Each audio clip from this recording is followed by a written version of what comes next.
Hello MSc, welcome to back my channel.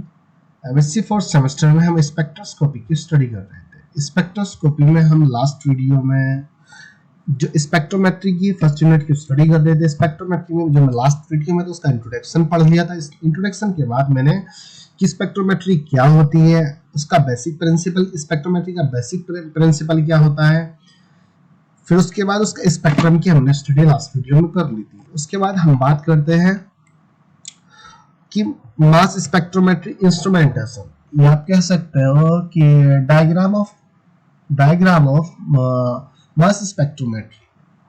अब जो mass spectrometry का इंस्ट्रूमेंटेशन होता है, इंस्ट्रूमेंटेशन में क्या है, इसका डायग्राम की स्टडी की जाती है। डायग्राम के बाद ये किस तरीके से वर्क करती है। मास स्पेक्ट्रोमेट्री में जो मॉलिक्यूल्स होते हैं, जो हमारे पास जो आयंस होते हैं, उनके मास को किस तरीके से डिटरमाइन किया जाता है, उनके चार्ज को किस तरीके मॉलिक्यूल्स को मॉलिक्यूलर आयन में किस तरीके से कन्वर्ट किया जाता है, फिर उसके जो मास होता है उसको किस तरीके से डिटरमाइन किया जाता है, फिर उसको किस तरीके से सेपरेट किया जाता है। तो इस सबको हम इंस्ट्रूमेंट्स में पढ़ेंगे, इंस्ट्रूमेंटेशन में स्टडी करेंगे। उसके जो डायग्राम होता है उसको भी हम अच्छे से समझ लेंगे। तो सबसे पहले हम जो इसमें पढ़ेंगे एक इंस्ट्रूमेंटेशन के बारे में पढ़ेंगे, फिर उसके बाद उसमें एक आयोनाइजेशन चैम्बर होता है कि आयोनाइजेशन चैम्बर में क्या क्या होता है, उस चीज की स्टडी हम इस वीडियो में कर लेंगे। फिर उसके बाद फ्रेगमेंटेशन का मतलब होता है कि जब मॉलिक्यूल्स जो होता है, जब मॉलिक्यूलर आयन में कन्वर्ट हो जाता है, मॉलिक्यूलर आयन में जो कन्वर्ट होता है वो इलेक्ट्रॉन बम्बार्डमेंट के द्वारा होता है। इलेक्ट्रॉन बम्बार्डमेंट जो होता है उसकी इलेक्ट्रॉन वोल्ट में उसकी जो एनर्जी होती है, एनर्जी के द्वारा ही फ्रेगमेंटेशन होता है। जो मॉलिक्यूलर आयन होता है वो ब्रेक हो जाता है, मतलब फ्रेगमेंट्स का मतलब होता है छोटे छोटे पार्ट में टूट जाना। तो वो ब्रेक हो जाता है। ब्रेक होने के बाद वो किस तरीके से वर्क करता है उसको हम इस वीडियो में पढ़ेंगे। फिर उसके बाद एक्सीलरेशन चैम्बर आएगा। फ्रेगमेंटेशन आयोनाइजेशन चैम्बर में ही होता है। फ्रेगमेंटेशन के बाद एक्सीलरेशन चैम्बर आ जाता है, एक्सीलरेशन चैम्बर आ जाता है, उसको स्टडी करेंगे। फिर डिफ्लेक्शन, ये किस तरीके से डिफ्लेक्ट होता है। डिफ्लेक्ट का मतलब होता है कि वो किस तरीके से आयोनाइज्ड होने के बाद ये डिफ्लेक्ट हो रहा है, मतलब किस तरीके से वो डिटेक्ट किया जाता है, उसको हम इस लेक्चर में पढ़ लेंगे। फिर उसके बाद डिटेक्शन, तो डिटेक्टर को, फिर उसके यहाँ पर जो इसका मैंने जो सॉल्यूशन लिखा हुआ है, मतलब मैथमेटिकली लिखा हुआ है मैंने कि जो मास होता है और चार्ज होता है उसको किस तरीके से डिटरमाइन करते हैं, उसको हम पढ़ा लेंगे। तो देखिए जो थ्योरी है, थ्योरी को मैं पहले डायग्राम को समझा देता हूँ। मैं आपको एक डायग्राम समझा देता हूँ, इसके बाद थ्योरी समझना बहुत इजी हो जाएगी। अगर मैं अभी थ्योरी पढ़ाने लगूँ तो थोड़ा सा अजीब सा लगेगा, ये सारी चीजें क्या पढ़ाई जा रही है। पहले हम डायग्राम को समझ लेते हैं, उसके बाद हम थ्योरी पे जाएंगे। तो डायग्राम के द्वारा थ्योरी समझना थोड़ा हमारे लिए इजी हो जाएगी। जो वर्क इस डायग्राम में हो रहा है, मतलब जो इंस्ट्रूमेंट्स में वर्क हो रहा है, वही चीज हमें थ्योरी में एक्सप्लेन करनी होती है। इंस्ट्रूमेंट्स का मतलब क्या है, इंस्ट्रूमेंट्स का मतलब यही था कि इंस्ट्रूमेंटेशन के बारे में हमें बताना है कि इंस्ट्रूमेंट्स किस तरीके से वर्क करता है। वर्क इंस्ट्रूमेंटेशन वर्क अलग आ जाएगा, लेकिन इंस्ट्रूमेंटेशन किस तरीके से काम करता है, किस तरीके से वर्क करता है, क्या क्या प्रोसेस इसमें होती है, ये सारी चीजें हमें बतानी होती है इंस्ट्रूमेंट्स में। तो हम सबसे पहले यहाँ पर हमने देखिए डायग्राम बनाया हुआ है। यहाँ से ये इस तरीके से ये यहाँ पर हमने एक पाइप की तरह शेप मान लीजिए, नॉर्मली पाइप की तरह एक शेप मानी, उसको रोड को थोड़ा हमने मोड़ दिया, यहाँ पर ये मोड़ दिया। उसके बाद यहाँ पे दो स्लाइड ये बनाई, फिर एक स्लाइड यहाँ पर हमने ये बनाई, एक स्लाइड यहाँ पर बना ली, स्लाइड है, ये भी स्लाइड बनी हुई है यहाँ पर। उसके बाद ये जब ये यहाँ से ब्रेक होता है, ये यहाँ पर एक स्लाइड यहाँ पर आ गई, यहाँ पर डिटेक्टर आ गया, यहाँ पर एम्पलीफायर आया, यहाँ पर रिकॉर्डर आया, रिकॉर्डर डाला, यहाँ पर मतलब स्क्रीन लगी हुई है जिसमें हमें पिक देखने को मिल जाती है। ठीक है, नॉर्मली अगर हम बात करें यहाँ पे हीटिंग कॉइल, सबसे फर्स्ट उसमें हीटिंग कॉइल लगी हुई होती, कॉइल होती है। इसको हम वेपोराइजेशन चैम्बर भी कहते हैं। वेपोराइजेशन चैम्बर क्यों कहते हैं, इसका क्या यूज है मैं बताऊंगा। पहले अभी हम सिर्फ ये इसमें इस डायग्राम में क्या क्या चीजें हैं पहले ये समझ लेते हैं, फिर उसके बाद इन सबका वर्क बता दूंगा मैं आपको। तो यहाँ पर ये स्लाइड हुई, यहाँ पर हीटिंग कॉइल हुई, यहाँ पे वेपोराइजेशन, ये क्या हुआ, वेपोराइजेशन चैम्बर हुआ, ये भी हीटिंग कॉइल है। फिर उसके बाद जो स्लाइड आती है, यहाँ पर एक नॉर्मली एक स्लाइड आ जाती है। स्लाइड के बाद यहाँ पे टंगस्टन फिलामेंट लगे हुए थे, ये इलेक्ट्रॉन कलेक्टर होता है जो इलेक्ट्रॉन को कलेक्ट करता है। जो टंगस्टन फिलामेंट होता है इसके द्वारा इलेक्ट्रॉन बम्बार्डमेंट होता है, वो कैसे होता है वो भी मैं बताऊंगा। ये क्या हुआ, ये टंगस्टन फिलामेंट हुआ। फिर स्लाइड आती है, फिर स्लाइड के बाद यहाँ पर इलेक्ट्रोड आ जाते हैं, फिर स्लाइड आ जाती है। दोनों स्लाइड के बीच में इलेक्ट्रोड प्रेजेंट होते हैं। इस वाले पोर्शन बी स्लाइड और सी स्लाइड के बीच के पोर्शन को हम एसिलरेशन चैम्बर कहते हैं, एसिलरेशन चैम्बर कहते हैं। अब बी और तथा जो बी तथा ये वाली स्लाइड होती है इसको हम आयनाइजेशन चैम्बर कहते हैं। फर्स्ट वाली स्लाइड तथा बी स्लाइड के बीच के पोर्शन को हम आयनाइजेशन चैम्बर कहते हैं। यहाँ पे ऐसा कर लीजिए, A1 कर लीजिए, इसको A कर लीजिए, इसको A1 कर लीजिए। A तथा A1 के बीच में जो होता है ये वेपराइजेशन चैम्बर होता है, लेकिन नॉर्मली आयनाइजेशन चैम्बर की बात की जाती है। वेपराइजेशन चैम्बर आपको किसी किसी डायग्राम में देखने को मिलता है। तो A से B तक क्या होता है, आयनाइजेशन चैम्बर होता है। B से C तक क्या होता है, एसिलरेशन चैम्बर होता है, जहां पे 2 इलेक्ट्रोड लगा दीजिए, 3 लगा दीजिए, मैंने 3 लगाए हुए, यहाँ पर एक पॉजिटिव है, यहाँ पर 2 नेगेटिव है। फिर एसिलरेशन चैम्बर के बाद ये यहाँ से डिफ्लेक्ट होता है। डिफ्लेक्ट जो होता है इलेक्ट्रोमैग्नेटिक रेडिएशन के द्वारा यहाँ पर डिफ्लेक्ट होता है। ये नॉर्मली मैंने डिफ्लेक्ट यहाँ से दिखाया, यहाँ से नहीं, डिफ्लेक्ट यहाँ से दिखाना पड़ेगा। जहां से मैग्नेटिक मोमेंट, यहाँ पर मैग्नेटिक फोर्स लग रहा है, वहीं से वो डिफ्लेक्ट हो जाता है। डिफ्लेक्ट का मतलब होता है यहाँ से ये सीधा आ रहा है, जैसे ये सीधा है, यहाँ पे जो डिफ्लेक्शन होगा ये मुड़ जाएगा। डिफ्लेक्शन का ये यहाँ पर ये मुड़े, ये क्यों मुड़े, इस तरीके से क्यों मुड़ रहा है, यहाँ से सीधा जा रहा है, वो भी मैं बताता हूँ ये डिफ्लेक्शन क्यों हो रहा है। तो फिर उसके बाद ये डिटेक्टर में चले जाते हैं, डिटेक्टर के बाद एम्पलीफायर में जाते हैं, एम्पलीफायर से सॉरी डिटेक्टर में जब डिटेक्ट कर लिए जाते हैं, यहाँ पे डायरेक्ट इलेक्ट्रिक फील्ड अप्लाई किया जाता है, जिसकी वजह से यहाँ पे हमें एक स्पेक्ट्रम, मास स्पेक्ट्रम देखने को मिल जाता है। ठीक है, अब नॉर्मली हम बात कर लेते हैं। सबसे पहले सैंपल को, अब जो सैंपल होता है सैंपल को ही मॉलिक्यूलर आयन में कन्वर्ट करना होता है। मॉलिक्यूलर आयन का ही मास को हमें डिटरमाइन करना होता है, उसके चार्ज को डिटरमाइन करना होता है, उसके मास के बेस पे ही हमें मॉलिक्यूलर आयन को मास के बेस पे सेपरेट करना होता है। मास के बेस पे तो उसके जो मॉलिक्यूलर वेट होता है उसके बेस पे हमें सेपरेट करना होता है। अब जो सैंपल जो होता है, सैंपल यहाँ पे 3 तरीके के सैंपल हो सकते हैं, सॉलिड हो सकते हैं, लिक्विड हो सकते हैं, या वेपर फॉर्म में, गैसेस फॉर्म में यहाँ पर हो सकते हैं। वही अगर हम बात करें, लेकिन जो हमारा मास स्पेक्ट्रोमेट्री है, मास स्पेक्ट्रोमेट्री में जो सैंपल यूज किया जाता है गैसेस फॉर्म में यूज किया जाता है, ना तो सॉलिड फॉर्म में यूज किया जाता है ना लिक्विड फॉर्म में, सिर्फ गैसेस फॉर्म में हमें यूज किया जाता है। लेकिन सैंपल क्या होता है, सॉलिड भी होता है, लिक्विड भी होता है, वेपर भी होता है। अगर वो वेपर गैसेस फॉर्म में है तो बहुत अच्छी बात है, अगर वो सॉलिड तथा लिक्विड फॉर्म में है तो हमें उसे गैसियस फॉर्म में कन्वर्ट करना होता है। ऐसा नहीं कि अगर वो लिक्विड है या सॉलिड है उसका हम यूज नहीं करेंगे, उसका हम यूज करेंगे, लेकिन पहले हम उसको गैसियस फॉर्म में कन्वर्ट करेंगे, फिर उसके बाद उसका आयनाइजेशन होगा, आयन में कन्वर्ट होगा, आयन के बाद एसिलरेशन होगा, एसिलरेशन के बाद उसको डिटेक्टर में जाएगा, डिटेक्टर के बाद उसको फाइनली स्क्रीन में रिकॉर्ड कर लिया जाएगा। एम्पलीफायर इलेक्ट्रिक फील्ड अप्लाई करने के बाद उसको स्क्रीन में रिकॉर्ड कर लिया जाएगा। तो यहाँ पे सैंपल इनलेट होता है, यहाँ पे जैसे सैंपल को हम इंजेक्ट करते हैं, सैंपल को इंजेक्ट किया जाता है, यहाँ पे एक इंजेक्टर बना लीजिए, सैंपल को इंजेक्ट किया जाता है। जैसे सैंपल को इंजेक्ट करते हैं, जैसे सैंपल आगे की ओर जाता है, देखिए अगर वो गैसेस फॉर्म में है तो वो सीधा आयोनाइजेशन चैम्बर में पहुंच जाता है, मतलब फिलहाल इस वाले चैम्बर में चले जाता है। ये बी से और ए से क्या है, ये दोनों बी से ए पार्ट तक आयोनाइजेशन चैम्बर है, जहां पे वो आयोनाइज्ड में कन्वर्ट हो रहा है, मतलब मॉलिक्यूल आयोनाइज्ड हो रहा है, मॉलिक्यूल आयोनाइज्ड हो रहा है, ये आयोनाइजेशन चैम्बर ही है। तो अगर ये वेपर फॉर्म में होता है तो डायरेक्ट आयोनाइजेशन चैम्बर में चला जाता है। अगर वो वेपर फॉर्म में नहीं होता है, यहाँ पे हीट कॉइल लगी हुई होती है, जो सॉलिड होता है, लिक्विड होता है, ये वेपर में कन्वर्ट हो जाता है। हीटिंग के द्वारा यहाँ पर हीट क्या बोलते हैं, गैसेस में कन्वर्ट हो जाता है, जिसको हम सैंपल वेपराइजेशन चैम्बर कहते हैं। यहाँ पर सैंपल क्या हुआ, वेपर फॉर्म में कन्वर्ट हो गया। जैसे ही वेपर फॉर्म में यहाँ पर कन्वर्ट हुआ है, गैसेस फॉर्म में कन्वर्ट हुआ, फिर आगे की ओर जाता है। अब जैसे ये मॉलिक्यूल्स, यहाँ पे जो सैंपल होता है, एम जो बनाया हुआ है ना मैंने, ये मॉलिक्यूल्स बनाए हुए, या कह सकते हैं सैंपल, एसपी लिख सकते थे आप, इसकी जगह सैंपल लिख सकते थे, या कुछ भी समझ लीजिए जो आपको लिखना हो, ये जरूरी नहीं एम ही लिखना है, जो आपको इजी लगे वो अक्सर बना दीजिए।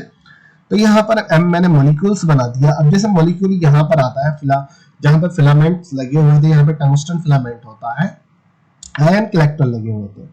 यहाँ पे मॉलिक्यूल क्या होता है, न्यूट्रल होता है। अब जिस टाइम यहाँ पे इलेक्ट्रॉन की बम्बार्डमेंट की जाती है, अब जो इलेक्ट्रॉन की बम्बार्डमेंट कहाँ से होती है, जो टंगस्टन फिलामेंट होते हैं, ये इसको एनर्जी प्रोवाइड की जाती है, इलेक्ट्रिकल एनर्जी से प्रोवाइड करते हैं। तो इलेक्ट्रॉन की बम्बार्डमेंट मॉलिक्यूल्स पे करते हैं। जब मॉलिक्यूल पे इलेक्ट्रॉन की बम्बार्डमेंट की जाती है, तो मॉलिक्यूल से एक इलेक्ट्रॉन क्या हो जाता है, डोनेट हो जाता है, मतलब एमिट हो जाता है। इलेक्ट्रॉन जैसे ही एमिट होता है, तो मॉलिक्यूल्स पे क्या होता है, एक रेडिकल चार्ज आ जाता है, एक पॉजिटिव चार्ज हो जाता है। ये सब क्या होता है, आयोनाइजेशन चैम्बर में होता है। आयोनाइजेशन चैम्बर में जो सॉलिड या लिक्विड सैंपल होता है वो वेपर फॉर्म में भी कन्वर्ट होता है। वेपर फॉर्म के बाद जब वो दूसरी स्लाइड के अंदर जाता है, स्लाइड के अंदर जो टंगस्टन फिलामेंट जहां पर लगे हुए होते हैं, टंगस्टन फिलामेंट के द्वारा इलेक्ट्रॉन की बम्बार्टमेंट होती है। इलेक्ट्रॉन की बम्बार्टमेंट के द्वारा मॉलिक्यूल मॉलिक्यूलर आयन में कन्वर्ट हो जाता है। यहाँ पे इलेक्ट्रॉन जैसे मॉलिक्यूलर आयन में कन्वर्ट हो जाता है, यहाँ पे 2 इलेक्ट्रॉन यहाँ पे निकल जाते हैं। कि मतलब मान लीजिए m प्लस ई। ई क्या इलेक्ट्रॉन है, इलेक्ट्रॉन की बम्बार्टमेंट मॉलिक्यूल पे कराई गई, तो जब नॉर्मली बनता है तो आगे जाके m रेडिकल पॉजिटिव चार्ज बन जाएगा प्लस 2e। 2e मतलब 2 इलेक्ट्रॉन रिमूव हो जाते हैं। ये तो यहाँ से जैसे एक e आया, इलेक्ट्रॉन की बम्बार्टमेंट यहाँ पर हुई, ये इलेक्ट्रॉन इस मॉलिक्यूल का हुआ, दूसरा इलेक्ट्रॉन ये हुआ, यहाँ पे 2 इलेक्ट्रॉन यहाँ पे निकल गए। उसके बाद m पॉजिटिव तथा रेडिकल यहाँ पे हमें मिल गया। अब ये क्या हुआ, ये सिर्फ अभी क्या हुआ, आयन में कन्वर्ट हो गया। मॉलिक्यूल क्या हुआ, आयनाइज्ड हो गया, आयन में कन्वर्ट हो गया। अब जो मॉलिक्यूल से जो इलेक्ट्रॉन को एमिट किया गया उसके लिए जो एनर्जी की नीड होती है 8 इलेक्ट्रॉन वोल्ट की मान लीजिए, 15 इलेक्ट्रॉन वोल्ट, 8 से 15 इलेक्ट्रॉन वोल्ट की समथिंग की एनर्जी की नीड हमें होती है। लेकिन यहाँ पे जो इलेक्ट्रॉन की बम्बार्टमेंट होती है वो 70 इलेक्ट्रॉन वोल्ट के समथिंग की होती है। 70 इलेक्ट्रॉन वोल्ट से बम्बार्टमेंट की जाती है, मतलब बहुत ज्यादा हाई एनर्जी होती है जो इलेक्ट्रॉन की बम्बार्टमेंट की जाती है, जिसकी वजह से इलेक्ट्रॉन निकल जाते हैं। कभी कभी कुछ केसेस में जो मॉलिक्यूल्स होते हैं, मॉलिक्यूल पे 2 पॉजिटिव आयन आ जाते हैं, दोनों इलेक्ट्रॉन निकल जाते हैं। कुछ केसेस में सिर्फ मोस्टली जो होता है एक पॉजिटिव आयन आता है, मोस्टली केसेस में एक पॉजिटिव आयन आता है, एक रेडिकल यहाँ पर हमें मिलता है। अब जब ये मॉलिक्यूल्स होता है रेडिकल तथा पॉजिटिव आयन में जब कन्वर्ट हो जाता है, आयनाइज्ड हो गया, ये अभी कंप्लीटली आयनाइज्ड नहीं होता है। ये क्या होता है, कैटायनिक रेडिकल कह सकते हैं आप, या रेडिकल कैटायनिक रेडिकल में कन्वर्ट हो गया। अब जब कैटायनिक रेडिकल में हम कन्वर्ट हो जाता है यहाँ पे, अब जो एनर्जी का यूज किया गया है 18 से 15 इलेक्ट्रॉन वोल्ट का यूज किया गया है, लेकिन इलेक्ट्रॉन की जो बम्बार्टमेंट हुई है वो 17 इलेक्ट्रॉन वोल्ट की समथिंग हुई है। तो जो बाकी की एनर्जी जो बचती है, तो ये जो मॉलिक्यूल्स होता है, जो हमारे पास मॉलिक्यूलर आयन होता है, उसको फ्रेगमेंट्स कर देता है, फ्रेगमेंट करने में वर्क करता है। आयनाइजेशन के बाद क्या हो जाता है, अभी हमें फ्रेगमेंट्स किया जाता है। मॉलिक्यूलर आयन का फ्रेगमेंट्स होता है, मॉलिक्यूलर आयन पार्ट में डिवाइडेड हो जाता है, मतलब ब्रेक हो जाता है, जहां से M1, M2, M3, M4, M5 इस तरीके से मॉलिक्यूल्स, काफी सारे मॉलिक्यूल्स बन जाते हैं। जैसे मॉलिक्यूलर आयन होता है ना, मॉलिक्यूलर आयन छोटे छोटे पार्ट में डिवाइडेड हो गया। जैसे मान लीजिए CH3, CH3, CH3, तो अलग अलग पार्ट में डिवाइडेड हो जाएगा पॉजिटिव फॉर्म में। या मान लीजिए जिस तरीके से CH3 और CH3 डाइमेथिल ईथर होता है, डाइएथिल ईथर होता है, जब उसका उस पे इलेक्ट्रॉन की बम्बार्टमेंट की जाएगी, एक इलेक्ट्रॉन निकलेगा, तो उसमें पॉजिटिव जो चार्ज आएगा तो वो किस में, या तो CH3O में कन्वर्ट हो जाएगा, या CH3O CH3 में कन्वर्ट हो जाएगा। CH3 क्या हुआ, एक मॉलिक्यूल ही तो हुआ, कार्बन तथा हाइड्रोजन से मिलकर बना है। ऑक्सीजन OCH3 मिथॉक्सी हुआ, जो ऑक्सीजन कार्बन तथा हाइड्रोजन से मिलकर बना हुआ है, वो भी क्या हुआ, एक मॉलिक्यूल हुआ। तो मॉलिक्यूल जो फ्रेगमेंट्स होता है, जो बाकी एनर्जी होती है, जो इलेक्ट्रॉन बम्बार्टमेंट की जो बाकी एनर्जी होती है, तकरीबन 50 या 55 के समथिंग या 60 के समथिंग एनर्जी होती है, वो मॉलिक्यूलर आयन को फ्रेगमेंट्स कर देती है, ब्रेक कर देती है। ब्रेक जैसे ही ब्रेक करती है, अभी ब्रेक कर देती है, कुछ रेडिकल्स होते हैं, कुछ न्यूट्रल आ जाते हैं, कुछ पॉजिटिव आयन आ जाते हैं। जब भी इसका फ्रेगमेंट्स किया जाता है, जरूरी नहीं सब पे रेडिकल प्रेजेंट होगा, पॉजिटिव आयन प्रेजेंट होगा, कुछ पे न्यूट्रल चार्ज होता है, कुछ पे पॉजिटिव चार्ज होता है, कुछ पे रेडिकल, सिर्फ रेडिकल प्रेजेंट होते हैं। अब जब ये आगे की ओर मूव करते हैं, यहाँ पे ये स्लाइड लगी हुई होती है, जैसे एसिलेरेशन चैम्बर में जाते हैं, एसिलेरेशन चैम्बर में इलेक्ट्रोड लगे हुए होते हैं, रिपल इलेक्ट्रोड लगे हुए होते हैं। रिपल मतलब जो पॉजिटिव चार्ज होता है, पॉजिटिव होते हैं, नेगेटिव आ जाते हैं। यहाँ पे जैसे पॉजिटिव जो चार्ज होता है, यहाँ पे इसमें क्या होता है, रिपल्सन होता है। रिपल्सन का मतलब जैसे ही यहाँ पर मॉलिक्यूलर आयन आगे की ओर साइड में मूव करते हैं, पॉजिटिव, सबसे पहले पॉजिटिव इलेक्ट्रोड जो होते हैं, पॉजिटिव इलेक्ट्रोड होने की वजह से जो पॉजिटिव आयन होते हैं वो उनको एक दूसरे से रिपेल करते हैं। रिपेल करने की वजह से बहुत स्पीड में वो आगे की दूसरी स्लाइड से निकल जाते हैं। अब जो न्यूट्रल होते हैं या नेगेटिव होते हैं, नेगेटिव पॉजिटिव की ओर अट्रैक्ट हो जाते हैं, न्यूट्रल भी एज इट इज रह जाते हैं। जो जस्ट पॉजिटिव आयन होते हैं वो इस स्लाइड से भी आगे मूव कर जाते हैं। जैसे एसिलेरेशन, ये सारी प्रोसेस किसमें, एसिलेरेशन चैम्बर में हुई। एसिलेरेशन चैम्बर में जो हुआ है, पॉजिटिव आयन को आगे फॉरवर्ड डायरेक्शन में मूव किया। एसिलेरेशन चैम्बर में ने क्या किया, जो पॉजिटिव आयन थे, सिर्फ जस्ट पॉजिटिव आयन को फॉरवर्ड डायरेक्शन में मूव किया है स्पीड के साथ, बाकी को वहीं उसको रोक लिया। या कुछ आयोनाइजेशन चैम्बर में भी रुक जाते हैं। अब जब ये यहाँ पर आ जाते हैं M1 M पॉजिटिव, अब जब यहाँ पर M पॉजिटिव आयन रेडिकल यहाँ पर बना देता है, एक M1 बन गया, एक M2 बन गया, यहाँ पे 3 फ्रेगमेंट्स हो गए ना, मतलब 3 पार्ट में डिवाइडेड हो गया। तो M positive, M1 positive, M2 positive. यहाँ पर क्या हुआ, सिर्फ पॉजिटिव आयन ही फॉरवर्ड डायरेक्शन में मूव हुए, बाकी जो न्यूट्रल तथा रेडिकल हुए उनको डिटेक्ट नहीं किया गया। तो ये अब जब यहाँ पर ये आगे आते हैं इस तरीके से सीधी सीधी लाइन में आ रहे हैं। अब जब सीधी सीधी लाइन में यहाँ पे यहाँ पर मैग्नेटिक, यहाँ पे 2 मैग्नेट लगे हुए थे जहां से magnetic force, magnetic field apply किया जाता है। मैग्नेटिक फील्ड को यहाँ से H से डिनोट करते हैं। यहाँ से जैसे मैग्नेटिक फील्ड अप्लाई किया जाता है, मैग्नेटिक फील्ड की वजह से यहाँ पे डिफ्लेक्शन हो जाता है। डिफ्लेक्शन जो ये हो रहा ना, ये अभी तो सीधे सीधे आ रहे हैं, लेकिन जैसे इन पे मैग्नेटिक फील्ड अप्लाई किया गया, मैग्नेटिक फील्ड अप्लाई की वजह से ये डिफ्लेक्ट हो गए, ये डिफ्लेक्ट हुए, मुड़ना कि सीधे जाने के बाद एकदम से मुड़ जाना, तो डिफ्लेक्ट हो गया। ये क्या हुआ, ये सबसे कम डिफ्लेक्ट हुए, ये कम डिफ्लेक्ट हुए। जो M है M1 उससे कम डिफ्लेक्ट, उससे ज्यादा डिफ्लेक्ट हुआ। M2 उससे ज्यादा, मतलब जो जल्दी डिफ्लेक्ट हुआ वो ज्यादा डिफ्लेक्ट हो रहा है, जो बाद में डिफ्लेक्ट हो रहा है वो कम डिफ्लेक्ट हो रहा है। लेकिन जो बाद में डिफ्लेक्ट, मतलब जो बाद में, ये वाला क्या है, ये जल्दी डिफ्लेक्ट हो गया। डिफ्लेक्ट होने के बाद अगर इसकी डिफ्लेक्ट होने की बात हम करें तो इसका जो मोलिकुलर वेट होता है, जो मोलिकुलर मास होता है सबसे कम होता है। जो लाइटर होगा इजीली डिफ्लेक्ट हो जाएगा, जिसका वेट लाइट होगा, जिसका मोलिकुलर वेट लाइट होगा, मतलब कम मोलिकुलर वेट है, तो जल्दी डिफ्लेक्ट हो जाता है। जिसका मोलिकुलर वेट ज्यादा होता है वो कम डिफ्लेक्ट होता है और जल्दी डिफ्लेक्ट नहीं होता, वो थोड़ा लेट होता है। मतलब ये सबसे पहले डिफ्लेक्ट हुआ, इसका मोलिकुलर वेट कम था, जिसकी वजह से यहाँ पर भी रुक सकता है और ये आगे जा सकता है। तो उसके बाद M2 के बाद M1 का मोलिकुलर वेट M2 से ज्यादा है, लेकिन M1 से कम मोलिकुलर वेट है उसकी, जिसकी वजह से ये उसके बाद डिफ्लेक्ट हुआ। तो उसके बाद M पॉजिटिव आता है। M पॉजिटिव का मोलिकुलर वेट सबसे ज्यादा होता है, इसलिए वो सबसे कम डिफ्लेक्ट होता है। ये सबसे ज्यादा डिफ्लेक्ट हुआ, बहुत जल्दी डिफ्लेक्ट हुआ, सबसे ज्यादा हुआ। ये सबसे बाद में हो रहा है, तो ये डिफ्लेक्ट जो हो रहा है सबसे कम डिफ्लेक्ट हो रहा है। सबसे कम डिफ्लेक्ट होने की वजह से ये सबसे पहले डिटेक्ट किया जाता है। जिसका मोलिकुलर वेट ज्यादा होता है उसको सबसे पहले डिटेक्ट कर लिया जाता है, जिसका मोलिकुलर वेट कम होता है उसको सबसे बाद में डिटेक्ट किया जाता है। ये सब किसकी वजह से हो रहा है, मैग्नेटिक फील्ड की वजह से हो रहा है। मैग्नेटिक फील्ड को H से डिनोट किया जाता है, यहाँ पर डिटेक्टर में पहुंच जाता है। डिटेक्टर में जब इनको डिटेक्ट कर लिया जाता है, फिर इनको मोलिकुलर वेट के बेस पे सेपरेट कर लिया जाता है। यहाँ पर जो डिफ्लेक्शन हुआ, डिफ्लेक्शन के बेस पे क्या हुआ, इनका आइडेंटिफिकेशन तो हमने कर लिया कि जो मोलिकुलर वेट है कि M2 का मोलिकुलर वेट क्या है, सबसे कम है। M1 का उस M2 से ज्यादा है, M से कम है। M का मोलिकुलर वेट सबसे ज्यादा है, M सबसे कम डिफ्लेक्ट हो रहा है, M2 सबसे ज्यादा डिफ्लेक्ट हो रहा है। अब बहुत इजीली डिफ्लेक्ट हो रहा है M थोड़ा डिफिकल्टली डिफ्लेक्ट हो रहा है।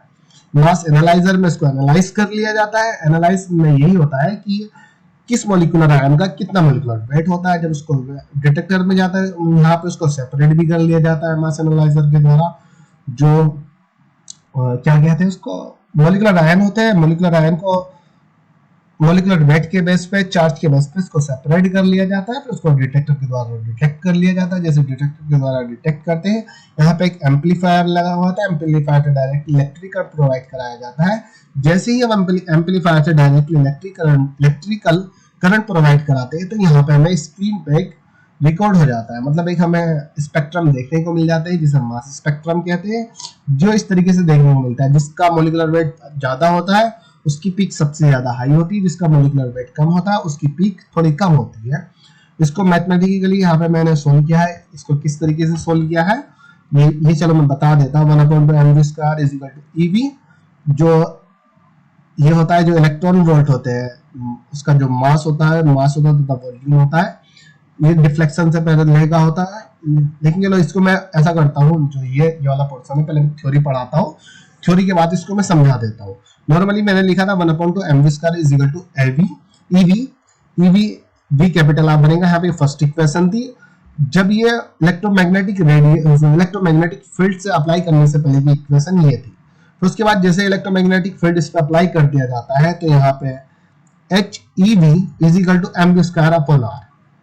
H क्या आता है यहाँ पे, अप्लाइड मैग्नेटिक फील्ड था, ई क्या था, E charge of the ion था, V velocity of the ion, V velocity नहीं, V different between the potential, जो कैपिटल वी है वो पोटेंशियल के बीच में डिफरेंट है, एम क्या है, द्रव्यमान है, mass of the ion, V volume of the ion, और रेडियस ऑफ द पाथ, ये रेडियस है यहाँ पे जो radius of the molecular ion की रेडियस है। मान लीजिए जब ये यहाँ से मुड़ जो रहा है, इसकी रेडियस m2 की रेडियस अलग होगी, m1 की रेडियस अलग होगी, m की रेडियस अलग होगी। तो दूसरी इक्वेशन यहाँ पर ये आ जाती है। तीसरी इक्वेशन आती है h स्क्वायर। नहीं, इसको मैं यार अच्छे से एक्सप्लेन बाद में ही कर लेता हूँ, थ्योरिकली में थोड़ा समझाऊंगा तो मैं बहुत इजीली समझ में आ जाएगा। ये बता देते हैं, चलो बता देते हैं, वरना छोड़ो। तो दूसरी इक्वेशन तब आती है जब यहाँ पे मैग्नेटिक फील्ड अप्लाई कर दिया जाता है। मैग्नेटिक फील्ड अप्लाई करने के बाद दूसरी इक्वेशन ये आ जाती है, तो उसका हमें स्क्वायरिंग कर लेनी होती है। जो दूसरी इक्वेशन होती है सबको स्क्वायर कर लीजिए, h square E square V square is equal to square V square मतलब v की power 4 upon r square. v square को v स्क्वायर से कट कर दीजिए, यहाँ पे v स्क्वायर बचेगा, h square E square is equal to m square v square upon r square. यहाँ पे फोर्थ इक्वेशन आ जाती है।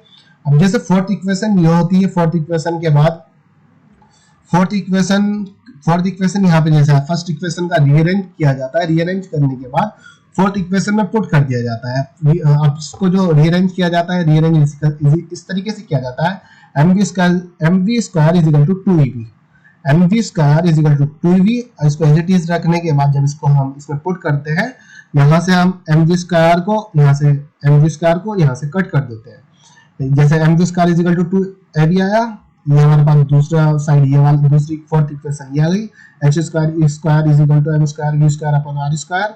mv स्क्वायर को इस वाले mv स्क्वायर को इस वाले mv स्क्वायर से कट कर दिया, सिर्फ हमारे पास एक m यहाँ पर बचता है, क्योंकि v स्क्वायर तो यहाँ से कट हो गया, तो हमारे पास क्या बचा, m बचा है। तो इस इक्वेशन को हम एज इट इज उतारते हैं, h square E square is equal to m2ev upon r, m2ev upon r square यहाँ पे नीचे r स्क्वायर।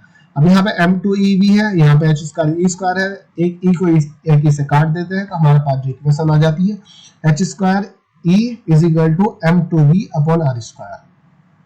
अब इस इक्वेशन को जैसे हम रीअरेंज करते हैं, यार इक्वेशन हमारे पास आती है 6 इक्वेशन, मान लीजिए ये आप देख लीजिए 6 इक्वेशन आ रही है, इसको रीअरेंज करते हैं। रीअरेंज करने के बाद h square r square upon 2v m upon e is equal to h square r square upon 2v equation 6 होती है। ये इक्वेशन जो होती है क्या बोलते हैं, mass of the molecular ion, mass of the molecular ion के मास को डिटरमाइन करने के लिए इस इक्वेशन का यूज किया जाता है। चार्ज तथा मोलिकुलर आयन को डिटरमाइन करने के लिए यूज किया जाता है। देखिए ये इक्वेशन अभी आपको समझ में नहीं आया होगी, मैं आगे इसको अच्छे से एक्सप्लेन करूंगा ये किस किस तरीके से यहाँ पर आई है। तो अभी मैं क्या बता रहा था, जो इंस्ट्रूमेंट्स के बारे में मैंने बता रहा था ये चीजें थ्योरी का मतलब जो नॉर्मली मैंने समझाया, ये चीजें तो आपको समझ में आ गई। और हम थ्योरिकली चलते हैं कि मास इंस्ट्रूमेंट थ्योरिकली किस तरीके से वर्क करता है। Mass spectrometry instrumentation, sample is required in the form of vapor in mass spectrometry technique, but sample can be solid, liquid या gaseous form। जो सबसे पहले मैंने बताया था कि मास स्पेक्ट्रोमेट्री में जो सैंपल की नीड होती है वो गैसियस होना चाहिए, लेकिन जो सैंपल होता है सॉलिड भी हो सकता है, लिक्विड भी हो सकता है और गैसियस फॉर्म में भी हो सकता है। अगर वो लिक्विड या सॉलिड है तो उसे हमें वेपर फॉर्म में कन्वर्ट करना होता है। वेपर फॉर्म में कन्वर्ट करने के लिए जो इंस्ट्रूमेंट्स होता है, मास स्पेक्ट्रोमेट्री का जो इंस्ट्रूमेंट्स होता है उसमें एक वेपर चेंबर होता है, वेपराइजेशन चेंबर होता है, जो सैंपल को इजीली वेपर में कन्वर्ट कर देता है। तो ये यहाँ पर आ गया, इजीली क्या होता है, वेपर में कन्वर्ट कर देता है। फिर उसके बाद आ जाती है आयोनाइजेशन चेंबर। मास स्पेक्ट्रोमेट्री की वो तो सिर्फ वो हो गया था, नॉर्मली इंट्रोडक्शन हो गया था मास स्पेक्ट्रोमेट्री में, हमें सैंपल की किस तरीके कौन से सैंपल की रिक्वायर्ड होती है, उसमें एक आयोनाइजेशन चेंबर आता है। आयोनाइजेशन चेंबर को मैंने जो बताया था ए पार्ट से सी पार्ट तक मैंने यहाँ पे बता दिया था। एक मिनट में दिखा देता हूँ यहाँ से, एक मिनट कहाँ है भाई, ये सैंपल हुआ, ये इलेक्ट्रोड, ये भी फिलामेंट हुआ, ए पार्ट होता है बी सी, डायग्राम पाएंगे नॉर्मल कहाँ है भाई।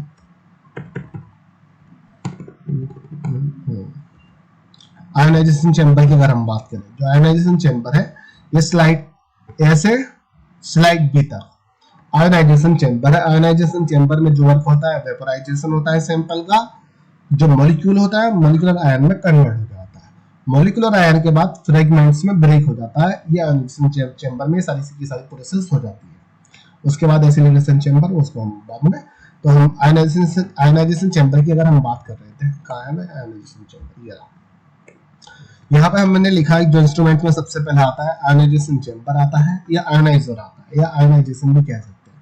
Sample inject in the instruments and reach in the vaporization chamber, then sample convert in the form of vapour by heating. जिसने कहा कि जो सबसे पहली स्टेप होती है, जैसे सैंपल को हम इंजेक्ट करते हैं इंस्ट्रूमेंट्स में, सैंपल को इंजेक्ट किया जाता है इंजेक्टर, वहाँ पे इंजेक्टर लगा हुआ होता है, उसमें सैंपल को इंजेक्ट किया जाता है and ditch in the vaporization chamber. फिर उसके बाद जो सैंपल होता है वेपोराइजेशन चेंबर में पहुंच जाता है। जैसे ही चेंबर में पहुंचता है तो जो सैंपल होता है वो वेपर फॉर्म में कन्वर्ट हो जाता है। वेपर फॉर्म में हीटिंग के द्वारा कन्वर्ट होता है, वहाँ पे हीटिंग कॉइल लगी हुई है। जो वेपोराइजेशन चेंबर है वहाँ पे हीटिंग कॉइल लगी हुई है। तो ये चीज हमने यहाँ पे लिखी, sample inject in the instruments and ditch in the vaporization chamber, then sample is convert in the form of vapor by heating के द्वारा एक वेपर फॉर्म में कन्वर्ट होता है। वही सेकंड स्टेप में उसने कहा ये आयोनाइजेशन चेंबर में ही सेकंड स्टेप हो रही है। Sample move in forward direction and now sample या molecule ionized by bombardment of electron, the bombardment of electron produced by heated tungsten of filament, then due to bombardment of electron molecule convert into molecular ion। अब देखिए उसी step में उसने क्या बोला कि ये पहले क्या हुआ था, वो वेपराइज फॉर्म में कन्वर्ट हो गया, वेपर फॉर्म में, ये गैसियस फॉर्म में मॉलिक्यूल हमारा कन्वर्ट हो चुका है। मॉलिक्यूल कन्वर्ट होने के बाद जैसे वो आगे की साइड में मूव करता है, फॉरवर्ड डायरेक्शन में मूव करता है, तो सैंपल जो मॉलिक्यूल होता है, जो सैंपल मॉलिक्यूल आयोनाइज्ड हो जाता है। आयोनाइज्ड जो होता है बम्बार्डमेंट ऑफ इलेक्ट्रॉन के द्वारा आयोनाइज्ड होता है। जो इलेक्ट्रॉन की बम्बार्डमेंट होती है वो टंगस्टन फिलामेंट के द्वारा प्रोड्यूस होती है। जो इलेक्ट्रॉन होते हैं जो जिनके द्वारा बम्बार्डमेंट की जा रही है वो टंगस्टन फिलामेंट से प्रोड्यूस होते हैं। और जो बम्बार्डमेंट के दौरान ही, मतलब बम्बार्डमेंट के इलेक्ट्रॉन की बम्बार्डमेंट के दौरान ही जो मॉलिक्यूल होता है मॉलिक्यूलर आयन में कन्वर्ट हो जाता है। ये चीज हमने यहाँ पे लिख दी सेकंड स्टेप में। Sample move in forward direction, sample आगे की ओर बढ़ता है एंड नाउ, और अब सैंपल या molecule ionized by bombardment of electron, molecule bombardment of electron के द्वारा आयोनाइज्ड हो जाता है। But the bombardment of electron produced by heated tungsten of filament, लेकिन जो बम्बार्डमेंट ऑफ इलेक्ट्रॉन होते हैं, जो जिन इलेक्ट्रॉन के द्वारा बम्बार्डमेंट की जाती है वो हीटेड टंगस्टन फिलामेंट के द्वारा प्रोड्यूस होते हैं। ये चीज हमने लिखी, the bombardment of electron produced by heated tungsten filament. Then फिर उसके बाद तो तीसरा पॉइंट आया, इसमें आया the due to bombardment of electron molecule convert into molecular ion. Bombardment of electron के द्वारा ही मॉलिक्यूलर आयन में कन्वर्ट हो जाता है। मॉलिक्यूल मतलब ये मॉलिक्यूल हुआ हमारे पास, ये मॉलिक्यूल है न्यूट्रल है, जो जैसे इलेक्ट्रॉन की बम्बार्डमेंट कराई जाती है इस पे ये मॉलिक्यूलर आयन में कन्वर्ट हो जाता है। मॉलिक्यूलर आयन क्या होता है, यहाँ पे पॉजिटिव तथा रेडिकल में कन्वर्ट हो जाता है। फिर उसके बाद फ्रेगमेंटेशन के द्वारा ये सिर्फ सिंगल पॉजिटिव आयन में कन्वर्ट हो जाता है, मतलब ये फिर मॉलिक्यूलर आयन में कन्वर्ट होता है। ये क्या है, cationic radical ion, cationic free radical molecular ion है। ये क्या है, कैटायनिक फ्री रेडिकल है, कैटायन चार्ज भी है, रेडिकल भी है। तो ये मॉलिक्यूल हुआ इलेक्ट्रॉन की बम्बार्डमेंट के बाद कैटायनिक रेडिकल बना है, यहाँ पे 2 इलेक्ट्रॉन यहाँ से एमिट हो गए, ठीक है। फिर उसके बाद यहाँ पे मैंने दूसरा एग्जांपल यहाँ पे मिथॉक्सी ले लिया था, एथिल अल्कोहल ले लिया था। अब देखिए, अब जो इलेक्ट्रॉन की जो बम्बार्डमेंट हो रही है, एनर्जी की जो इलेक्ट्रॉन को एमिट करने के लिए 10 इलेक्ट्रॉन वोल्ट या 15 इलेक्ट्रॉन वोल्ट के समथिंग वो हो जाता है। अब ये जो इलेक्ट्रॉन को जो एमिट किया जाता है वो उसके बॉन्ड के बेस पर डिपेंडेंट होता है, सिग्मा बॉन्ड है, पाई बॉन्ड है, ये नॉन बॉन्डिंग इलेक्ट्रॉन है। नॉन बॉन्डिंग है तो बहुत इजीली इलेक्ट्रॉन एमिट हो जाता है, पाई में भी इजीली हो जाता है, लेकिन सिग्मा में थोड़ा डिफिकल्ट होता है क्योंकि सिग्मा की एनर्जी सबसे कम होती है, सबसे ज्यादा स्टेबल होता है। एन की सबसे ज्यादा एनर्जी होती है तो उसमें थोड़ी कम एनर्जी पड़ती है। तो यहाँ पे दूसरा एग्जांपल हमने डाईमेथिल ईथर लिया, यहाँ पे जैसे इलेक्ट्रॉन की बम्बार्डमेंट की गई, ये भी कैटायनिक मॉलिक्यूलर आयन में कन्वर्ट हो गया, ये भी मॉलिक्यूलर आयन में, यहाँ पॉजिटिव चार्ज, यहाँ रेडिकल, मॉलिक्यूलर आयन में कन्वर्ट हुआ। जब ये इसका फ्रेगमेंट्स होगा तो ये अलग पार्ट में डिवाइड हो जाएगा, ये भी कैटायन फॉर्म में। इलेक्ट्रॉन यहाँ पे भी निकल गए। यहाँ पे दूसरा फिनोल का एग्जांपल लिया, इस पे भी इलेक्ट्रॉन की जैसे बम्बार्डमेंट कराई गई, ऑक्सीजन से एक इलेक्ट्रॉन रिमूव हो गया यहाँ से, ये पॉजिटिव चार्ज यहाँ पर आ गया। इस कार्बन के द्वारा हाइड्रोजन को भी रिमूव करके कार्बन पे भी चार्ज आ सकता है, पॉजिटिव चार्ज। तो क्या है, पॉजिटिव चार्ज आ सकता है ना, तो पॉजिटिव चार्ज आना, तो ये क्या है, मॉलिक्यूल मॉलिक्यूलर आयन में कन्वर्ट होता है जब इलेक्ट्रॉन की बम्बार्डमेंट कराई जाती है। रेडिकल कैटायन बन रहा है, मॉलिक्यूलर आयन बन रहा है। रेडिकल कैटायन भी कह सकते हैं आप इसको, या मॉलिक्यूलर आयन भी कहते हैं। तो फर्स्ट स्टेप में हमारा क्या क्या हुआ, वो सेकंड स्टेप में ये सब हुआ। तो ये आयोनाइजेशन चेंबर में ये प्रोसेस हो गया। वहीं उसने यहाँ पे लिख दिया जो दूसरा एग्जांपल, मतलब दूसरा पॉइंट लिखा, चाहो तो लिख लो इसको, वरना कोई जरूरत भी नहीं है। Due to bombardment of electron, molecule lose the electron and form the molecular ion. ये कह रहा है कि जो मैंने पीछे पॉइंट ये शायद पीछे भी लिख दिया है कि due to bombardment of electron के दौरान molecule lose the electron and form the molecular ion and convert into molecular ion. Bombardment of electron के दौरान, इलेक्ट्रॉन की बम्बार्डमेंट के दौरान मॉलिक्यूल अपने इलेक्ट्रॉन को खो देता है, खो देने के बाद वो मॉलिक्यूलर आयन में कन्वर्ट हो जाता है। यहाँ पे लिखा तीसरा पॉइंट लिखा, potential energy is required for molecule convert into molecular ion approximately eight electron volt to 15 electron volt. ये कह रहा है कि जो मॉलिक्यूल को मॉलिक्यूलर आयन में कन्वर्ट करता है उसके लिए जो पोटेंशियल एनर्जी की जो नीड होती है वो अप्रोक्सीमेटली तकरीबन 8 इलेक्ट्रॉन वोल्ट से 15 इलेक्ट्रॉन वोल्ट तक होती है। यहाँ पर हमारा उसके बाद आता है फ्रेगमेंटेशन। देखिए फिर यार लेक्चर ज्यादा लेंथी हो जाएगा, फ्रेगमेंटेशन को हम नेक्स्ट वीडियो में बता देते हैं। डिटेक्शन, फ्रेगमेंटेशन, कैलकुलेशन भी बता देंगे नेक्स्ट वीडियो में। Okay, thank you.